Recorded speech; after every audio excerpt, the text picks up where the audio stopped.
then got upset that I told her I felt disrespected. She balled up her fist at me and she said, "You're so effing lucky right now. You're so effing lucky," as she was inching her way towards me to hit me.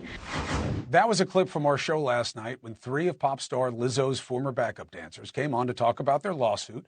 They say they were sexually harassed, fat shamed, that there was racial and religious harassment, all on tour, and Lizzo knew it all and did a lot of it. Then something very unusual. You didn't believe it. The response to this segment was overwhelmingly skeptical, to put it mildly. Social media blew up. This was very unusual. In cancel culture, the problem is usually the presumption of innocence flips. And it's, oh yeah, all right, there's the allegation. It must be true unless the accused can disprove it. Not this time. And Lizzo fired back. These sensationalized stories are coming from former employees who have already publicly admitted that they were told their behavior on tour was inappropriate and unprofessional.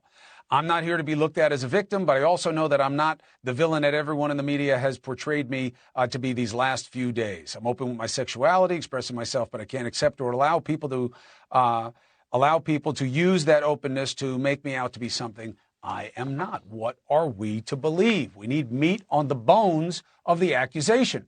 John Zambrano, lawyer for the three dancers, joins us now. Good to see you, counsel. Hi, how are you? Thanks for having me. So, Ron Zambrano, I was surprised, by the way, at the skepticism just because of our general culture. It probably is that it is hard to believe that someone who has made part of their reputation on breaking barriers of fat shaming and body shaming would do that to anybody else. Why should the dancers be believed? They should be believed because it's something that's their truth.